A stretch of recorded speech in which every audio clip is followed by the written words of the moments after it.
was a blow to us, but I thought we adapted quite well. I know we've come away with a disappointing result, but it certainly wasn't a disappointing performance. We done a lot of really good things today, and maybe played one of our best games away from home, and we've had some very good results away from home, but we couldn't finish it off. I wouldn't say I'm at my best yet. You know, obviously still dealing with an injury, so hopefully it gets better and better, but still got a bit to go. I know what I can offer when I'm fully fit, so hopefully I'll get there soon. We're very used now to seeing fullbacks playing inverted midfield positions. Pep started doing that a long time ago. Never with two, huh? No, exactly. You've got Reece James and Malo Gusto in there. Yeah, no, they are both good players, and when they are good players, for me, they can play in any position. And he took his goal very well as well, didn't he? Yeah, he took the chance, the assist for goal, the first goal. So very happy for Malo. Well, he was smiling with Steve there, but then Maresca went into his press conference and said this. The last 48 hours has been the worst 48 hours since I joined the club, because many people didn't support us. What do you mean in terms of the not people supporting you in the last 48 hours? Worst 48 hours since I joined the club, because people didn't support me and the team. People in general. Peter? Do you mean fans or? I love the fans, and we are very happy with the fans. Right, we'll get on to that. Excuse me, in just a moment. But that was you. I know, yeah, come on, all emotional. What did you? It was a big win for Chelsea, that. It was a huge win after recent results. Not 1 in 3. A little bit of discontent around for some reason, because I think there's lots of positives for Chelsea at the moment, and there has been a few hiccups. But yeah, a big result, and the star of the show was probably not someone we'd have predicted in Gusto. What an amazing performance! Now we've seen him play occasionally in midfield, normally a right back, and then drifting into these positions. I mean, this is a wonderful pass. Palmer dictating where he wants. Great to see him back for anybody that loves watching football. And it's perfect pace, good vision. We've talked about Reece James many times and how wonderful he is in terms of his technical ability and passing range, but Gusto's got a lot of that too. They're actually blessed with two players who can both play right back and both play midfield. I mean, he's hitting diagonals with his left foot there from the middle of the pitch. Incredible array of passes he's capable of. And then, of course, when he is in his more orthodox fullback position, he's willing to get forward with the ball, travel with the ball, and then, more importantly, not admire his pass and get into dangerous areas. We see him in dangerous areas very often every time we watch Chelsea play. And again, talk about weak foot finish. Terrific. So he's got a bit of a problem, really, the manager, in James and him. Do they swap, or do they just let them freely swap when they play and work it out, which is fine from two intelligent players?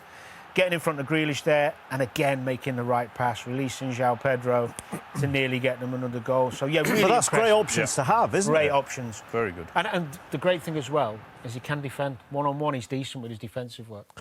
So he then goes into that press conference, Maresca. So he says, in the last 48 hours, many people don't support us. He was pushed about whether he meant the fans. He said, no, I don't have a problem with the fans. They mentioned the media. Can't believe he's really that bothered what the media say or don't say about him. That has to be directed internally, doesn't it? He wants us and others to talk about that. We wouldn't have mentioned this at all if he hadn't Well, mentioned it wouldn't have even crossed our radar. There's no doubt about that. He's directing that at the board or the owners. And my guess is that he doesn't feel as if he's getting the protection after a defeat like they had in midweek, and obviously that hurts him. But Chelsea's a very different football club now to what it was 20, 15 years ago in terms of who they buy, the players they want to develop, young players. And it is difficult to compete with the very best when you're doing that, because it does take time to bed younger players in and develop them. But in the big picture with Chelsea, I think he's doing a good job. Well, the big picture, when you look at what the points are that they have gained under him, you know, he bet that's 13 behind Liverpool. You know, only Liverpool, Arsenal, Manchester City ahead of them. Do you think he's saying, well, you know, bearing in mind what this business model is, young players, and we sign them on long-term contracts, but maybe slightly lower wages, and then we try and sell them on for a profit, some of them. What more do you expect me to do? Do you think that's what he's saying? Yeah, I do, more or less, and I agree with that. But he's got to be careful. I think you have to realise the owners you're working for and the club you're working for. He's been given an amazing opportunity to manage a massive football club after only managing Leicester. So, did he expect to gain control because he won the Conference League? You know, let's put it in perspective. He's got to be careful. He starts talking. He also won the Club World Cup, and well, yeah, but yeah, you can did. pull that face. But they beat Paris Saint-Germain in the final, and it's a tournament that they value. He's done well. There's no doubt. I'm not doubting he hasn't done well. What I'm saying is that football is ruthless, and these are multi-billionaire owners, and if they feel that their manager's talking directly to them through the press, it's not going to end well for him. He's got a wonderful opportunity to have success with Chelsea. Maybe just pick your moments to be quiet. OK. That works. It's TV. I know. The big thing is, as we said, if he hadn't have gone into his press conference and brought this up, none of this would have been mentioned. So he clearly wants. Do you think he gets the least credit out of? You know, when we showed that list there, so Arteta and Slot and Guardiola and even Emery and Howe. Do you think he gets less credit than those? But I think Danny's right in what he says in terms of he's come from Leicester, now he's at Chelsea. So, yeah, I think so. Yeah, I don't see an issue with that. OK. And after a little blip, from a Chelsea point of view, look at the Premier League table there, guys. Into 4th, but not in the title race for you, Tim Sherwood? No, not enough quality and depth. The manager messes around with the team too much, makes too many changes. I think if Caicedo was fit, I know he's suspended at the moment, but if he kept himself fit and they added to the squad, I'm not buying into they're all too young, because... I don't put that... A lot of people say, well, the reason why they're so inconsistent is because they're all young. But I think there's experienced players who have bad games and are inconsistent as well. So I don't put it down to that. I just think there's not enough quality in depth that when they get injuries to their main players, they can cope with them. And also, I just think he messes around with the team too much when it's unnecessary. And Aaron, if Chelsea are going to get closer to those... Well, particularly, I know Villa are ahead of them, but closer to Manchester City, closer to Arsenal. They need Cole Palmer fit and starting and amongst the goals, and he did that today.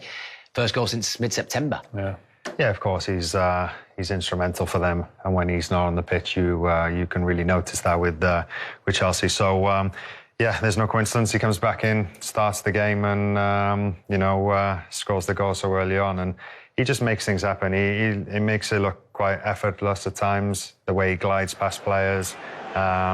He picks up these lovely little pockets, his movement, he knows when to run in behind. He has a great bit of movement there, look. As soon as he had it on the half-turn, Gusto, he knew.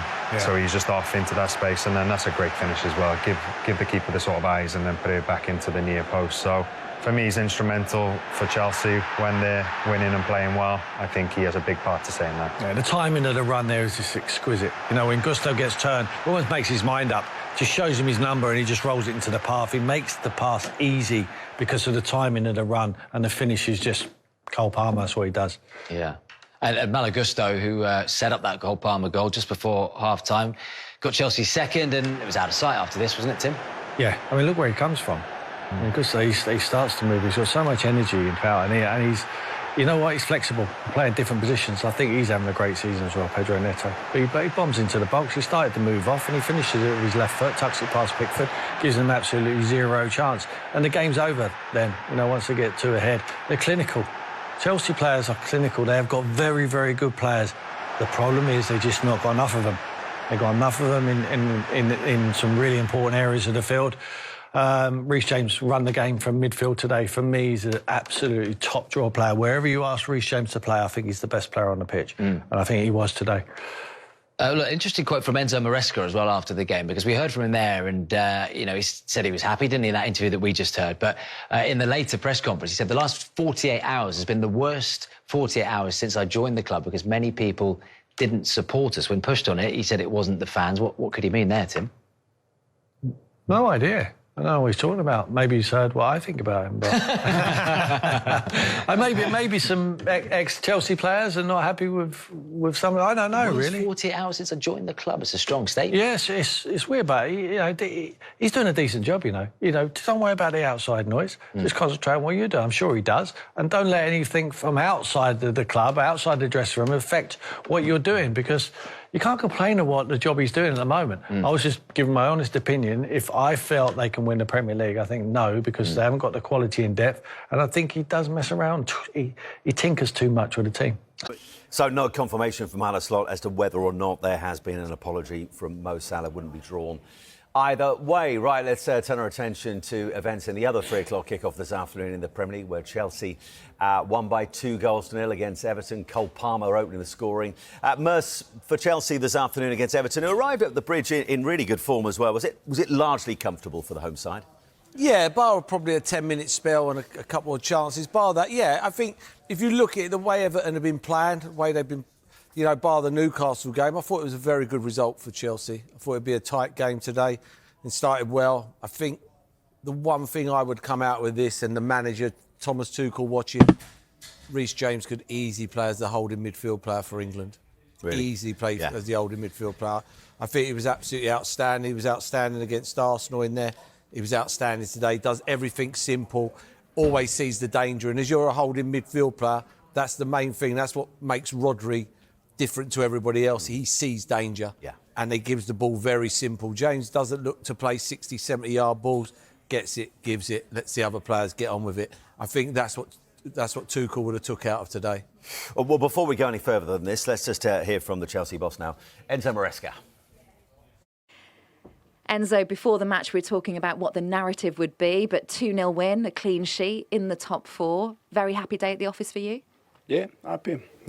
It's important to win a games after 2-3 games that we didn't win. So it's important for the players, and yeah, we are happy.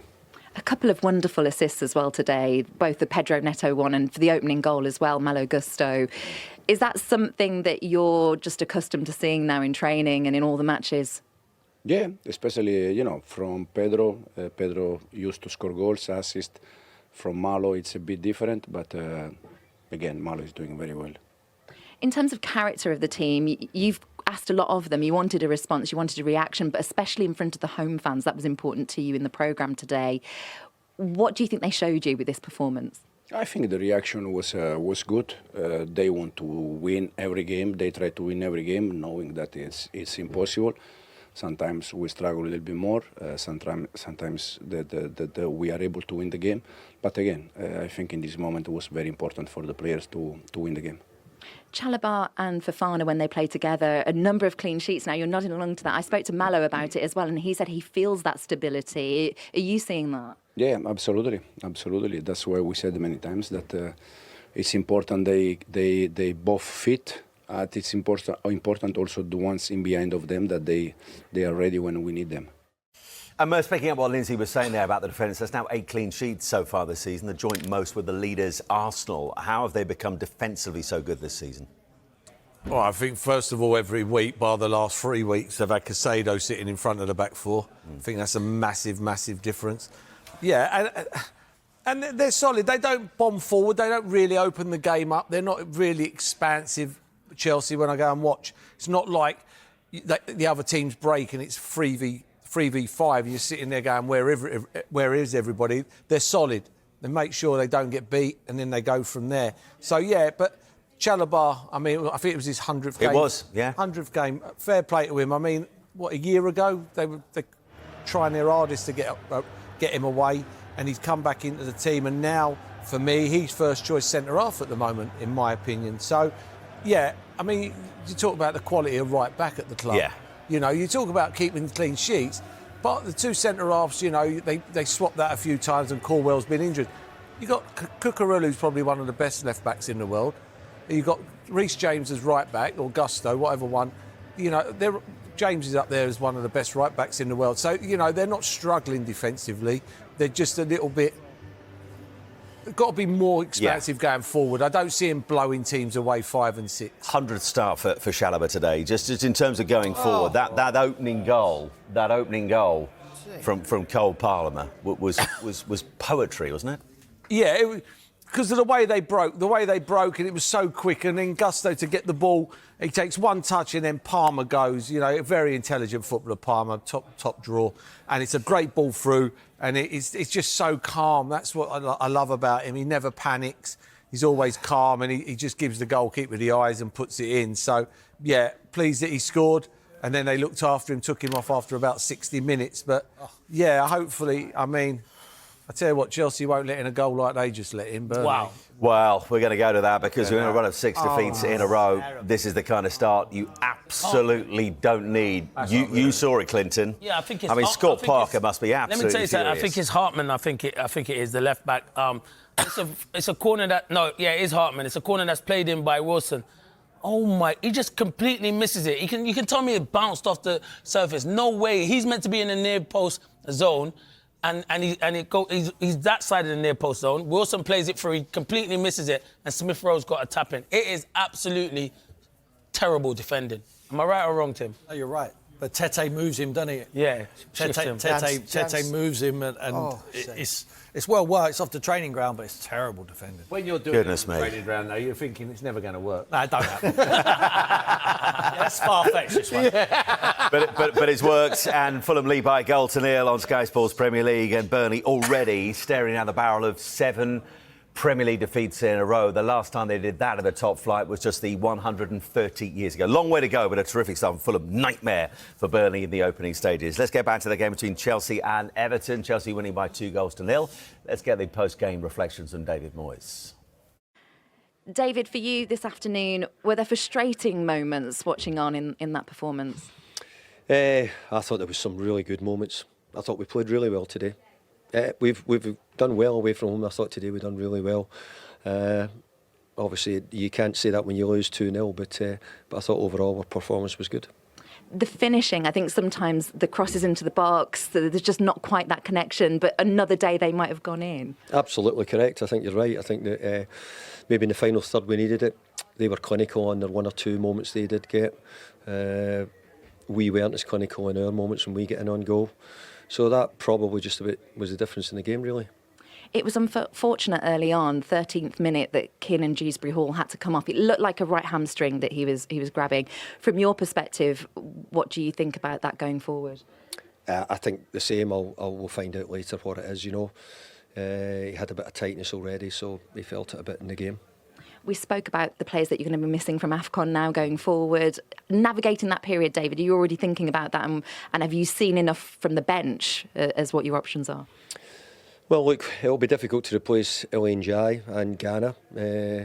Both of them are really important players for us and done well. But when you sign African players, you have to accept that they're going to AFCON. And so that's part of it. And you know, we want them to do well for their country. Now joins us. Henry, are you surprised by this declaration by Enzo Maresca? Look, we know that he if he wants to say something, he does, right? He does. He goes for it. But this is a big statement. You know, the worst 48 hours he's experienced since being Chelsea boss. 100%. But what we're so easy to forget is how fickle of a sport football is. You know, Enzo Maresca yesterday got handed Premier League Manager of the Month. We had a great month. We beat Barcelona. We drew to Arsenal with 10 men. We beat Spurs. And then all of a sudden we turn into December and we can't beat Leeds. They beat us 3-1. A team who hasn't won in, I don't know how many games before that. We draw to Bournemouth. We lose to Atalanta. And then all of a sudden, football fans are so quick to forget what has been so good. Henry, listen, I want to talk about the football, but I've just heard these comments now, and this is an absolute joke, I'm sorry. If Maresca can't take the pressure of being the manager of a top club like Chelsea, having a draw, loss before today's win, I don't understand this. If you want to be the manager of a big club, you have to you have to understand there's going to be scrutiny when you're not getting results, okay? That is just the nature of the game. I know that Maresca was a coach before, and now this is his biggest job, but ultimately, you can't let that affect you. You just got to get on with it. That's what football's all about. You play football in front of fans. You're there in front of the media. Why is he complaining for? Why do you think he's done it, Henry? Because they've got their first win in 5, like Jay says, and it's been a tough week. It's been a tough little spell. Cole Palmer's got back in the goals. We'll talk about him in a minute. But why do you think Enzo Maresca's gone there? I 100% agree with Jay. I think basically Maresca shouldn't have gone to the press. For me, it's quite similar to Salah, going to the press straight after the game and, making it about them. We look at this game today. We played Everton. We played really well. We won 2-0. We kept the clean sheet. Any problems that he has should be kept in-house. So I 100% agree with you. Maresca probably today should have, taken the result, taken the victory and just moved on from there. So, no, I 100% agree with Jay's point. Henry, going forward, obviously, Reece James has been playing really, really well as a defensive midfielder there. He's like, do you know what? To be honest, the last few games, I'm going to say it's the best football I've seen Reece James play for a few years. Okay. He's been that In good. 2021, Jay, I agree with you. Yeah. But now, when Caicedo comes back, do you put Caicedo back in there with Enzo Fernandez, and obviously you've got Cole Palmer, and then put Reece James right back? Or do you say to Caicedo, maybe you have to, wait your turn? Yes, again, Jay, I think you're being quite quick to forget how good Moises Caicedo is. No, I love him. He's one of the best in the world. Well, before the red card. No, he's one of the best in the world. Sorry, Henry, let me just make that clear. He's one of the best in the world in his position. So I'm not saying that. I'm just saying there's options now. And do you put Reece James back to right back, even though he's playing so well in midfield? It's funny because actually Malo Gusto played very well. He was playing at right back today. That's true. Goal and an assist. I mean, the ball through to Palmer for the goal was beautiful. And then getting a goal and assist for the first time ever in his career. Well, but he's saying these players are in form. These players are in form. So why change? This is one of the issues of Maresca, isn't it? And we were talking about this off air, that he has made so many team changes, like game to game in the Premier League, 47 team changes. And he's obviously rotating quite a lot because of being involved in different competitions. But for Reece James, I mean, this is a significant fact. First time that he's played 90 minutes 3 times in a week for a good 2.5 years. That's significant, isn't it? I mean, there you go, Henry. Come on, tell us. Reece James, he's suddenly performing and he can stay on the pitch all that time. The thing is, Jay, I know you support Arsenal and you'll tell me how good Timber is as a right back. But for me, Reece James is not only the best right back in the Premier League, but when we watched Chelsea play Arsenal, he was also the best central midfielder in the Premier League. So I think what you have with Reece James is such a talent that it actually doesn't matter where he's playing. If Moises Caicedo comes back, we could see James play with Caicedo in that pivot. Or, if Enzo's still playing and Cole Palmer's still fit, we can see Reece James go back into right back. What Maresca has is he has such a depth of talent. And I think the reason there's been so much criticism on Maresca is, don't get me wrong, Cole Palmer's been out for 11 games out of the 16 in the Prem. Moises Caicedo's been out for 5. Levi Colwill, isn't playing because he'll be out for the majority of the season. So Maresca has got these faults, but Chelsea have spent so much money and have such a breadth of great young players. Maresca needs to rotate them and rotate them correctly. And that's why I think he's been under so much scrutiny this month. Henry, one thing I will give you and one thing I will say, and I said this to you off air, David, if Reece James carries on playing like this, right, and he stays fit throughout the whole season, he's England's right back. Without a doubt. There's no doubt about it. I've got a feeling you're going to agree with him on this, He's England's right back because he's great at set pieces. He's good in defensive areas. Yeah. He's got vision. He can pass. He's got everything when he's fit. Direct question, Henry. Will Reece James play right back for England at the World Cup? Yes or no? I was wondering if Jay was making a question or a statement there. It's kind of both. It's kind of how it rolls. Yeah, I'm it's an assuming that's a open-ended yes. one. I'm assuming that's a yes, right? You're going to see him right back in that first game of the World Cup. Of course. I mean, I think, don't get me wrong, what Trent Alexander-Arnold offers is different. I haven't really seen a fullback offer something as much as him. The directional balls he plays, the crossing is incredible. But you know, you look at him, he's gone to Real Madrid now, and he's been pushed out of the side instantly. Arthur Just not got that consistency. Just not got that consistency. But this is it. James has played 90 minutes 3 times in a week, so I think he is starting to get there. We've got to go. We've got to go, Henry. But thank you so much. Thanks so much for speaking to us. Thanks, Henry. Saturday Fan Time. Casi a producto nuevo por semana, producto bonito que, por supuesto, pues siempre invitamos a la gente a que consuma. Si queréis encontrarlo en kingsleague.pro, pues ahí tenéis las nuevas chaquetas training y también esas camisetas especiales con detalles dorados que llevan todos los equipos. Oye, ustedes tendrán más memoria que yo, pero ¿cuánto quedaron la última vez que se enfrentaron ellos? 3-4 ganó 1K. 3-4. En el histórico de estos dos equipos, el que gane desempata, porque han ganado 2. El X Boyer Team ha ganado 2. 1. Becker se lleva el rebote. Becker para marcar. Becker. El rechazo de Arnaldo. ¡Gol! ¡Vamos! ¡Vamos! ¡Gol! ¡Vamos, Pablo! ¡Qué suerte! Mascarra en el Cooper Arena. Gol de Pablo Becker. No será capaz, ¿no? ¡No será capaz!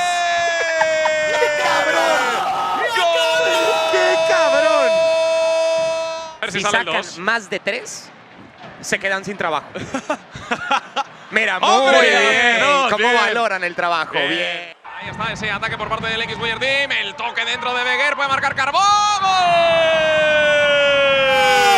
¡Gol!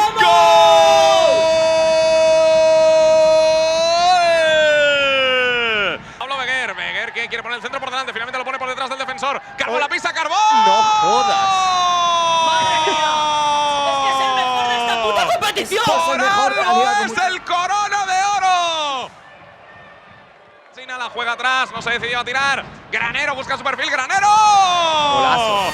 ¡Gol!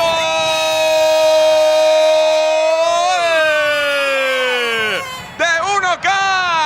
Marca Granero. Y sí, otra vez lo ha vuelto a hacer. Buller, mira, no, Gol doble. Gol doble, claro, porque tiene sanción. Ah, claro, vale. Sanción, efectivamente. Grande. Claro que sí. Bueno, sinceridad ante todo. Ahí está. Juanma el toque. ¡Gol! Vale. ¡Velilla! ¡Gol!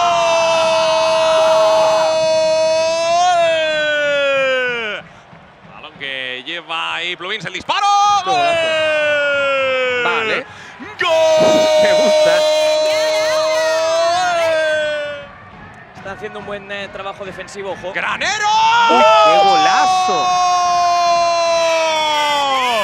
¡Qué chicharro de Mar Granero! ¡Qué barbaridad! El recorte de zurda y el disparo con la derecha. Que la metió en la escuadra. Ojo ahora que ataca el X Boyer Team. ¡Gol!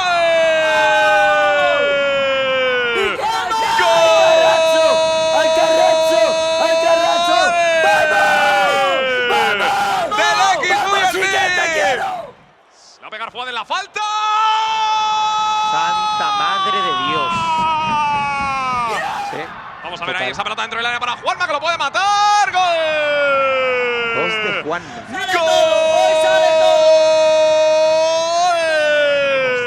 Sí, no podía ser otro que Roger Carbó. No sé si te imaginabas que tu vuelta iba a ser de esta manera. Bueno, la verdad que no, o sea, ha sido la vuelta ideal. Hat-trick, partido de octavos y mañana jugamos cuartos, o sea, ha sido ideal. Aunque el trabajo no, o sea, me lo llevo yo, pero el trabajo es de todos. Hemos trabajado mucho y al final los resultados se han visto reflejados en el campo. Así que muy contento. Parecía o puede parecer que sois el rival más débil por todas las bajas, pero en los pasillos se comenta que nadie quiere enfrentarse a vosotros. Bueno, a ver, yo escuché una persona que dijo de Gigantes que quería enfrentarse a nosotros. Así que mañana a las 9 no te preocupes, que estaremos aquí con muchas ganas. Y más después de esas declaraciones. ¿Sabes por quién voy? Yo no lo sé quién es. No lo voy a decir, esta persona lo sabe. Bueno, pues enhorabuena. Muchas gracias.